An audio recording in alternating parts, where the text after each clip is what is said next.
Ya sebenarnya tuh orang-orang tuh kurang konsisten aja sih, kurang konsisten, kurang gigih, kurang sabar, dan baperan. Nggak boleh baper. Jadi tuh kayak. Padahal bukan lo baperan juga Ci. Ya mama baperan, ya. Baperan biasa dong, mama mesti baper.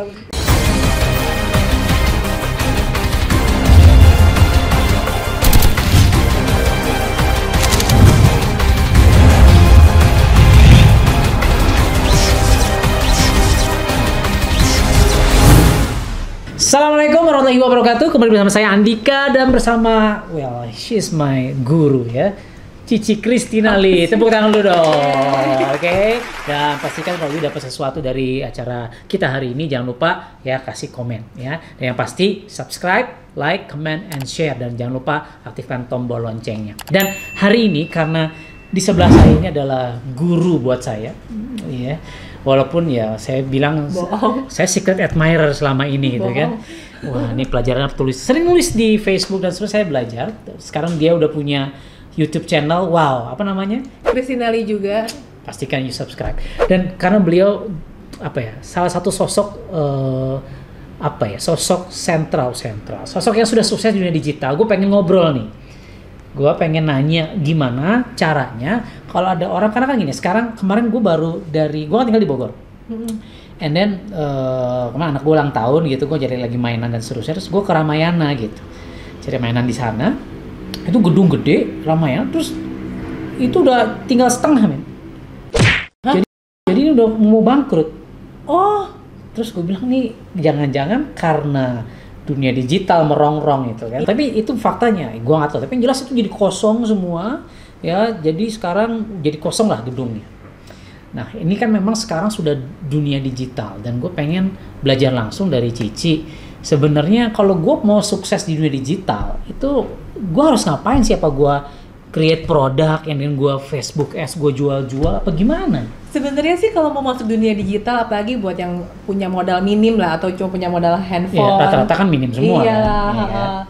Jangan langsung ke susu bikin produk gitu ya. Ke susu tuh apa? Apa ya, ke susu tuh ya? Buru-buru. Iya. Lo orang apa sih? Kagak tahu. Orang Cina sih. Orang Cina. Orang Indonesia. Orang Indonesia. Orang RI. NKRI. Gimana? Jadi apalagi sekarang kan banyak marketplace bertebaran gitu kan.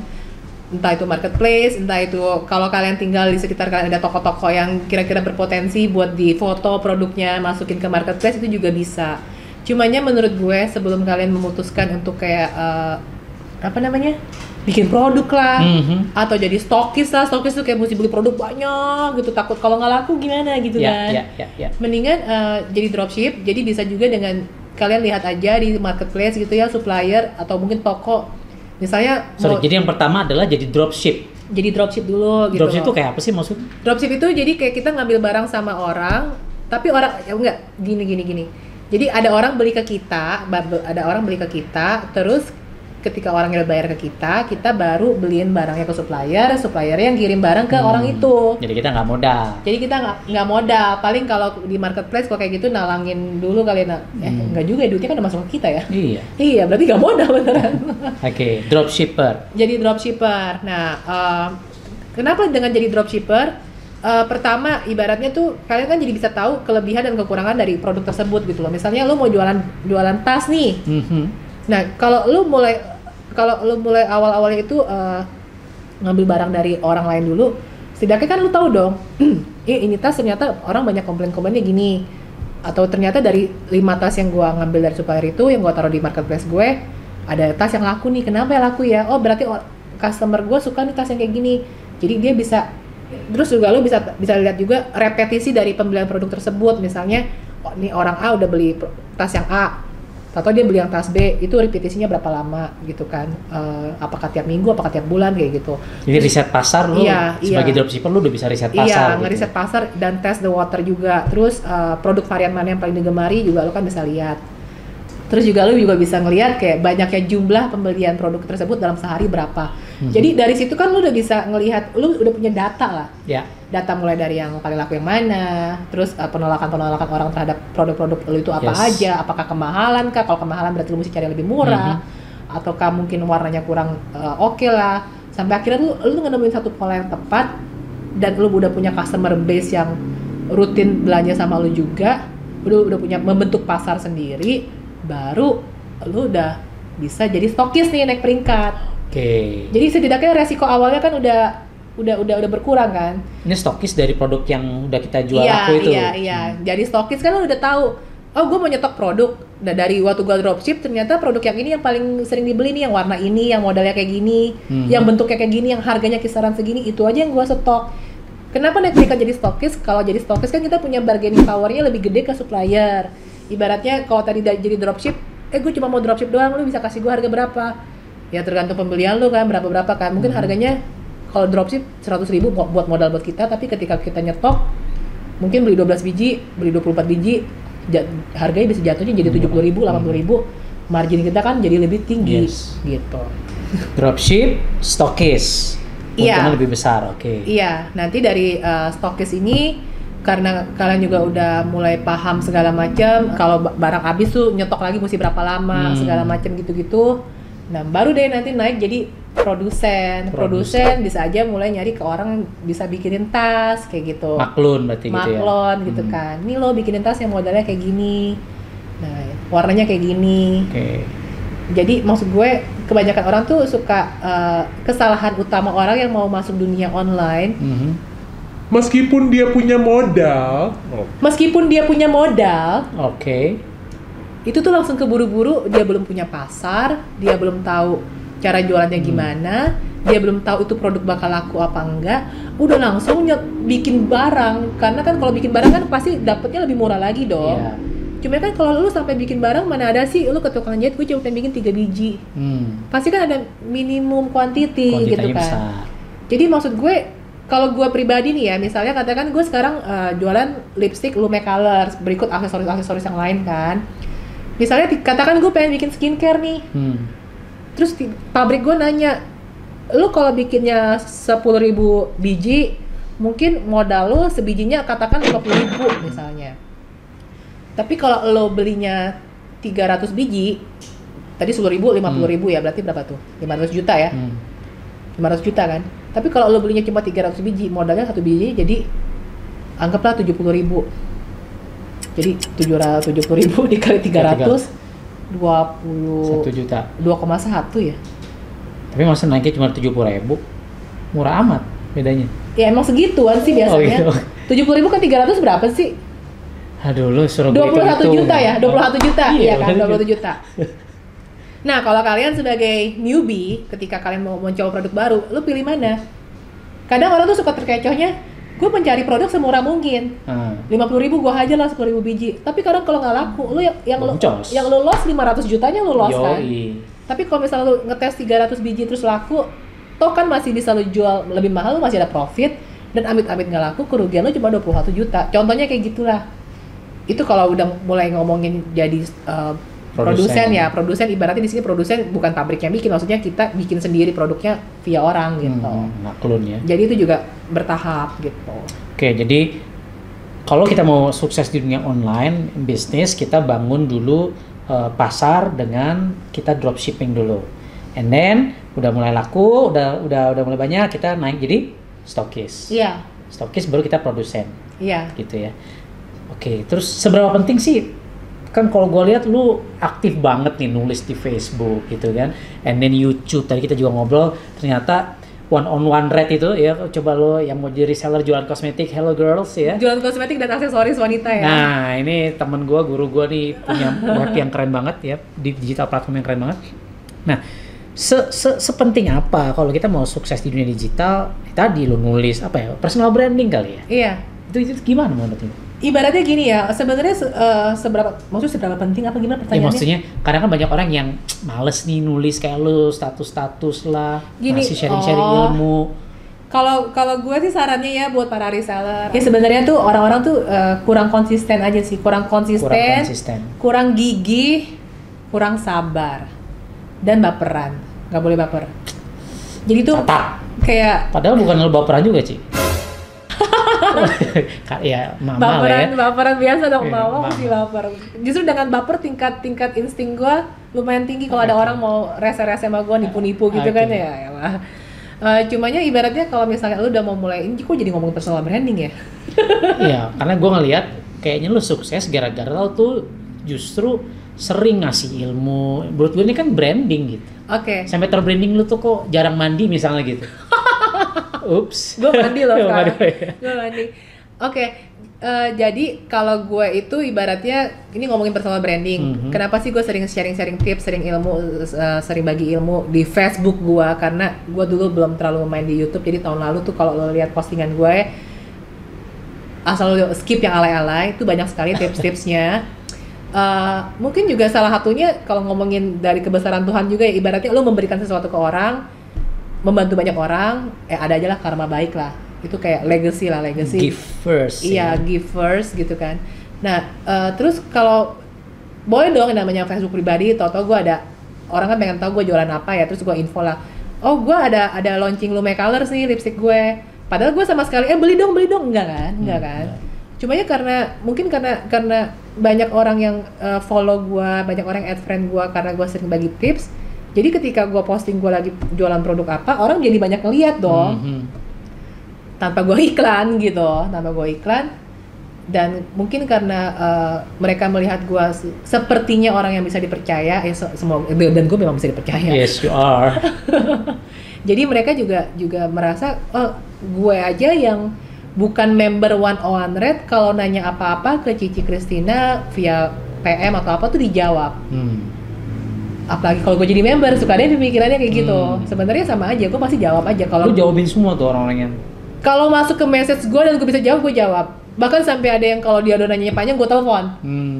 Kadang kayak gimana ya, kayak gue tuh kayak kalau lu udah minta bantuan ke gue, ya sebisa mungkin gue jawab. Tapi kalau gue emang lagi nggak ada waktu, sebisa mungkin gue jangan read dulu. Jadi biasa kalau gue lagi nggak ada kerjaan, gue baru buka tuh message gitu kan. Makanya kadang ada message yang udah 3 hari lalu baru gue jawab, tapi pasti gue jawab. Kayak gitu. Wow. Jadi customer relationship manajemennya cakep tuh. Dan ketika lo sharing tips sering apa, maksud gue juga konsisten aja gitu. Dan meskipun lo sharing tipsnya mungkin yang menurut lo kayaknya ini semua orang pada tahu, belum tentu semua orang pada tahu gitu kan. Meskipun ketika lo sharing tips apa, tahu ada yang nyinyir, nggak kayak gitu kok, cuekin aja. Ketika ibaratnya gini loh, orang tuh suka kayak gini. Misalnya, gue gendut nggak ya? 10 orang bilang lu langsing. 1 orang bilang lu gendut, terus lu langsung merasa nggak pede. Ngapain juga lu fokus ke orang yang kayak gitu? Mendingan lu fokus ke orang yang ini curcol apa gimana maksudnya? Curcol sih sebenarnya. Jadi ibaratnya lu ngasih tips, 10 orang merasa terbantu, 10 orang ngasih like, ngasih komen, makasih ya, berfaedah. Terus ada 1 orang kayak gitu ya, gue juga udah tahu. Ya. Halo ya. Netizen lah ya. Lu delete aja sih. Di blog ya. Enggak, jangan. Oke. Kayak gitu-gitu. Berarti konsistensi sharing values ya. Konsistennya tuh maksudnya gini, jangan hari ini lo rajin, besok kagak, atau bulan ini rajin, bulan depan kagak gitu kan. Oke, gitu. so terakhir, kalau lu mau sukses, kalau kita nih viewers gue, mereka pengen sukses di dunia digital marketing. So, first thing first, apa yang harus mereka lakukan pertama? Yang gratis dulu ya adalah membangun personal branding. Dengan cara sharing-sharing tadi. Dengan cara banyak sharing juga. Intinya bikin orang kenal lu dulu. Nah, nanti begitu orang udah mulai kenal lu, lu udah ada memberikan pokoknya lu dikenal sebagai orang yang positif ya. Bukan dikenal sebagai yang orang yang kredibel, bukan dikenal sebagai orang yang tukang nipu atau apa enggak juga. Baru nanti selanjutnya lu mesti bikin orang tuh pada tahu lu tuh jualan apa. Yes. Orang tuh mesti tahu lu jualan apa. Kayak misalnya kalau orang ngeliat gue tuh udah kayak iklan berjalan kesannya tanpa gue ngomong, itu ke Christina yang mana? Christina yang 101 kayak gitu. Siap. Jadi dari situ aja dengan gue ngepost, padahal gue ngepost alay, gue ngepost hari ini gue nggak mandi. Tapi karena nama gue nongol dan karena si Christina siapa sih? Christina 101 atau kepikir nanya 101 atau kepikir nanya Lume Colors kayak gitu loh. Yang pertama adalah bangun personal branding. Iya. Dan yang kedua? Yang kedua product branding. Product branding. Ketika orang-orang udah tahu lu jualan apa, ini kan masih gratis-gratis kan? Yeah. Sebenarnya produk branding dan personal branding itu harusnya berjalan bersamaan. Yes. Sebelum lu launching produk itu lu sebenarnya udah mesti ada woro-woro dulu. Woro-woro di mana lu udah mesti siapin marketing kitnya, foto-foto produknya, video produknya, eksistensinya di mana-mana ada. Kalau orang ngelihat videonya di YouTube, nge-search nama produk tersebut di YouTube ada. Ketika orang masuk ke marketplace nyari produk itu ada juga, di Instagram ada, Facebook ada. Jadi Sebelum launching justru itu. justru sebelum launching kan lu pasti ada sampel dong. Testimoni juga kalau bisa ada. Yes. Gimana dapetin testimoni? Ya bagiin aja lah, misalnya 10 biji, 20 biji atau 50 biji tergantung harga produknya. Dapetin testimoni dulu secara gratis gitu loh. Alright. Jadi dapat testimoni, bangun, begitu orang udah tahu, oh ternyata Christina jualan Lume Colors. Pada iseng misalnya nyari Lume Colors di Instagram udah ada, di YouTube udah ada, kayak gitu. Sekarang berapa batang sih jualan Lume Colors? Apa berapa batang? Itu jualannya masa berapa box gitu? Total yang udah gue Total. jual. Atau per bulan atau gak? Pokoknya Kayak kalau ngeliat 3 bulan, gua baca status lo kan 3 bulan udah habis berapa belas ribu gitu tau? 150 ribu apa? Oke, ya puji Tuhan ya, maksudnya itu juga semua atas izin yang di atas ya. Per bulan, sekarang bulan apa sih? Bulan Mei ya? Bulan lalu, bulan April. Bulan April itu gua total habis hampir 190.000 botol. Bulan lalu doang. Kita hitung aja lah ya, oke Pak. So, personal branding, product branding ketiga terakhir. Atau ada 3 atau ada berapa? 100? 3 aja lah ya. Yang ketiga itu adalah lu juga jangan terfokus ke cuma satu platform. Oke, maksudnya gimana Ci? Kayak misalnya lu cuma eksisnya di Instagram gitu kan. Ya karena lu masteringnya di Instagram, tapi kalau bisa juga lu ada akses juga di YouTube. Bukan nggak usah ngomongin elunya ya, ngomongin produknya. Maksud gue tadi ada di mana-mana kan. Yes. Tips yang ketiga tuh, Nggak apa-apa sih yang ketiga biar banyak aja, keren kan kalau banyak. tips yang ketiga itu tadi gimana sih pertanyaannya Biar lo sukses di dunia digital gitu. Oke, biar sukses di dunia digital itu adalah sebisa mungkin lu punya reseller sih. Jadi lu tuh kalau bikin harga, pertama kalau bikin harga, apalagi kalau ini udah punya produk lu sendiri gitu ya, produk lu sendiri ya. Kalaupun lu ngambil sama orang lain sekalipun, pastikan itu orang harganya tuh belum rusak. Harga barangnya belum rusak dan dia tuh menerapkan satu harga.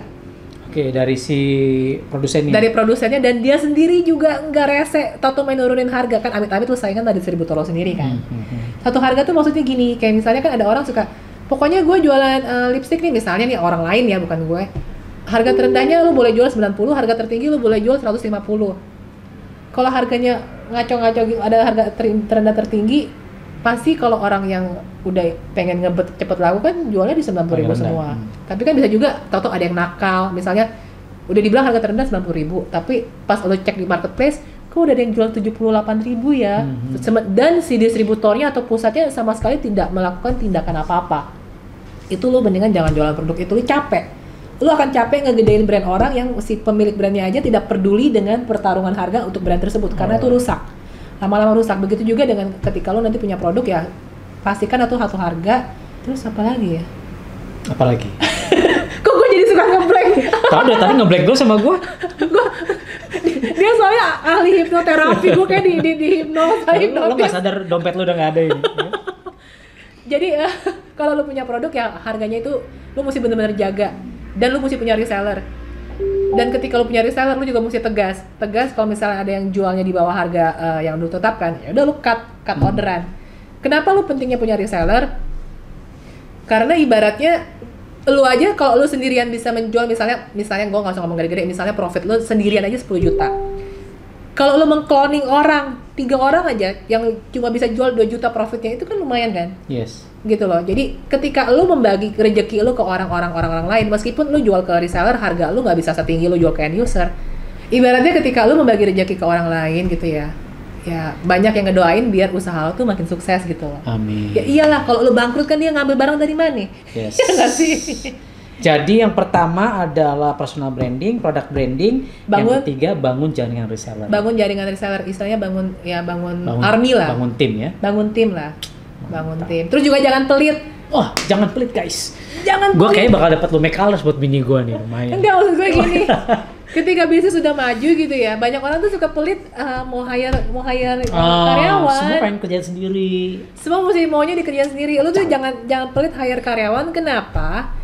Kadang tuh suka orang tuh pemikirannya aneh ya. Ketika dia udah kelabakan ngurusin orderan sendiri, terus masih alasannya gue takut gak bisa gaji karyawan gue kalau orderan gue lagi sepi. Kayak gitu loh. Sekarang lu sendiri aja kelabakan ngurusin orderan lu gitu kan. Logikanya lo harusnya bisa lah spare 2 juta, 3 juta buat gaji karyawan gitu kan. Bahkan ketika lo gaji karyawan yang tadi kan profit kan harusnya bertambah dong. Harusnya Profit bertambah dong. Yang semua misalnya karena lu udah kelabakan, aturan lu bisa ngurusin 10 orderan sehari atau jangan 10 deh, kedikitan. Lu bisa ngurusin 50 orderan sehari, tapi karena lu kelabakan lu cuma bisa fokus ngurusin 30. Ketika ada orang yang bantuin, berarti kan 50-50-nya keserap semua. Yes, kita bisa fokus marketing dan seterusnya. Dan lu juga bisa fokus. Ya. Jadi udah ada karyawan lo yang fokus ngurusin ini ngurusin itu, lo jadi bisa gimana ya gue mau ekspansi ya, oh apakah gue mau naikin biaya budget marketing gue kah, lo fokus belajar marketingin, mungkin belajar SEO lah, belajar Google AdWords, atau mungkin kalau lo udah duitnya udah jadi orang kaya gitu ya, lo bayar orang yang ngerti SEO, bayar bulanan kayak gitu kan bisa. Wow, so jangan pelit. Jangan pelit itu ya, kalau lo pelit lo akan jadi pedagang selamanya. Wow, tepuk tangan lo buat Cici Christina Lee dengan one on one rate-nya. Thank you banget, Ci. Belajar banyak banget gue hari ini, dan tadi gue sengaja lontarkan Chinese keturunan Tiongkok, karena di video berikutnya gue akan bahas kenapa sih orang keturunan Chinese ini di Indonesia banyak yang sukses luar biasa. Gue juga nggak tahu sih sebenarnya. Iya, kita bahas di video berikutnya. Thank you banget, jangan lupa subscribe di channel beliau. Apa channelnya? Christina Lee. Alright, dan jangan lupa juga di Amazing Mentor, like, comment, and share. Kalau punya pertanyaan, mau join bagaimana cara join di One on One Red, ya tulis di komen. Siapa tahu gue dapet persenan kan? Thank you, saya Andika dan Christina Lee. Assalamualaikum warahmatullahi wabarakatuh. Bye bye.